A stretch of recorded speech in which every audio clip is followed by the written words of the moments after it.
Olá, meus queridos! E hoje a gente vai falar sobre termologia. Então, vamos começar falando aqui. Os povos nômades que vivem no deserto do Oriente Médio e no norte da África, naquele calor escaldante, eles são conhecidos como beduínos.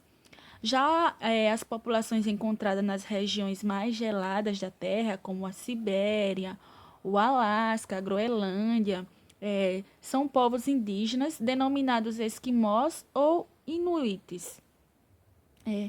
Aí eu pergunto para vocês, será que esses povos têm algo em comum, gente? Sim, né? Ambos usam os fundamentos da termologia no dia a dia para conseguirem se adaptar às temperaturas ambientais diversas. Porque vocês podem perceber que enquanto um sobrevive num local muito quente, o outro ele sobrevive num local muito frio. Então, falando aí dos beduínos, eles usam roupas grossas. Vocês podem perceber que eles estão com essas vestimentas grossas. E esses tecidos, gente, de lã, eles são maus condutores de energia térmica. Então, essas roupas, elas funcionam como um isolante térmico, evitando a troca de calor entre o corpo e o ambiente.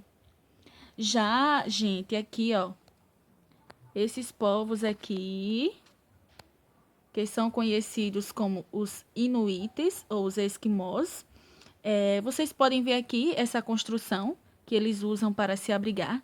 Essa construção é o que a gente vai chamar de iglus. Gente, esses iglus, eles são construções típicas de populações esquimós. Essas casas de gelo, eles usam ela para se proteger do frio. Então, a proteção contra o frio, gente, ela acontece porque o gelo ele é um excelente isolante térmico, tão eficiente quanto o concreto, não permitindo trocas de calor entre o seu interior e o ambiente externo, como vocês estão vendo aí nessa imagem. Enquanto fora o frio ele chega a menos 50 graus Celsius, você vai ver que dentro do iglu a temperatura ela está em torno de mais 50 graus Celsius. Então, só para vocês perceberem a diferença bem de temperatura e como que esse gelo ele vai ser um isolante térmico. Então, a termologia ela é o ramo da física que estuda os fenômenos relacionados ao calor, temperatura, mudanças de estado físico, estudo dos gases, dilatação térmica, etc.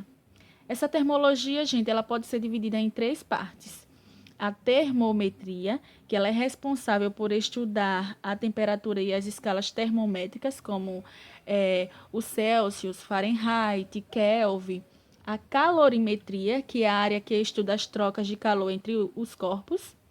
E a termodinâmica, que ela estuda as relações entre calor, energia e trabalho por meio das leis da termodinâmica. Então aqui eu trouxe essa imagem para vocês observarem bem como que é esse calor em equilíbrio.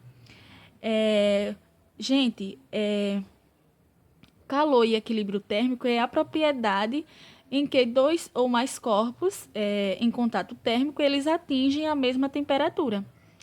Como vocês estão vendo aqui, ó, um tinha 50 graus Celsius e o outro 20. A partir de então, ambos atingiram o equilíbrio térmico e os dois ficaram com 35 graus Celsius.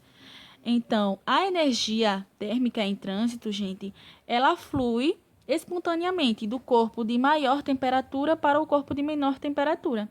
E a partir de então, ambos atingem o equilíbrio térmico. E a temperatura? A temperatura, gente, que é essa grandeza física que ela mede o nível de agitação das partículas, ou seja, átomos ou moléculas que constituem um corpo. Então, quanto maior for a agitação das moléculas, maior vai ser a temperatura. Agora a gente vai falar um pouco sobre os termômetros. O termômetro ele é um instrumento que ele mede quantitativamente a temperatura de um sistema. E o primeiro que a gente vai falar é esse aqui, que é o termômetro líquido. cujas variações na temperatura eles provocam dilatações ou contrações do líquido de álcool que está presente dentro desse vidro, fazendo com que essa coluna de líquido ela suba ou desça nesse tubo. E a partir de então, a gente vai ter a temperatura. Já nesse outro aqui, que é o que a gente vai chamar de termoscópio, a expansão, gente, dentro desse termômetro, ele acontece quando o líquido contido no bulbo ele for aquecido, aumentando assim o seu volume. Então, o líquido ele está em um tubo, como ele está em um tubo muito fino, por isso ele vai se deslocar para cima e a partir de então marcando o aumento ocorrido na temperatura. E agora vamos falar sobre as escalas termométricas, que elas correspondem a um conjunto de valores numéricos, cada um deles associado a uma temperatura. Gente, para estabelecer uma escala termométrica, escolhem-se 2 pontos fixos.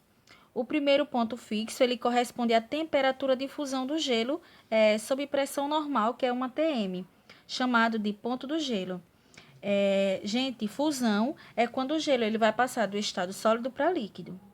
Já o segundo ponto fixo, ele corresponde à temperatura de ebulição da água sob pressão normal, que é uma ATM, chamado de ponto de vapor, que é quando a água ela vai passar do estado líquido para vapor.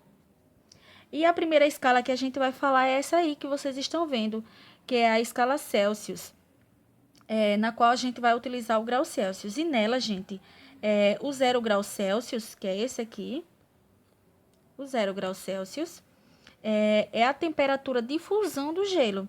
Já 100 graus Celsius é a temperatura de ebulição da água. A próxima escala que a gente vai falar é a Fahrenheit.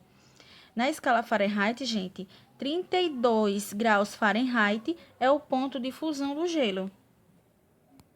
Já 212 graus Fahrenheit é o ponto de ebulição da água.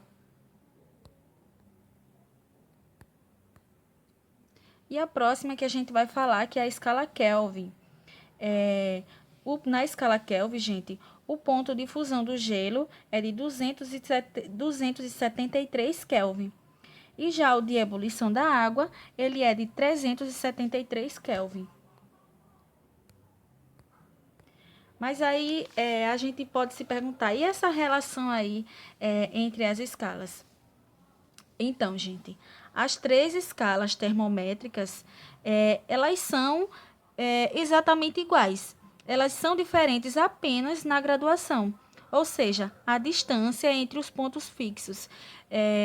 Porque vocês vão ver que a distância entre os pontos fixos, ele vai ser a mesma entre eles. E a partir de então, eles vão constituir os pontos de referência para a construção da escala a ser medida.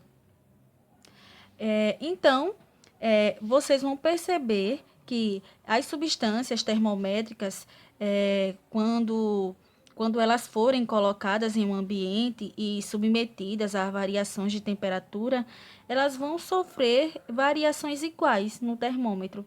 Então, com isso, a gente percebe, né, que elas só vão diferir, ou seja, só vão ser diferentes apenas na graduação. Com isso, chegamos ao fim da nossa aula de hoje. E qualquer dúvida, é só procurar a professora. Muito obrigada.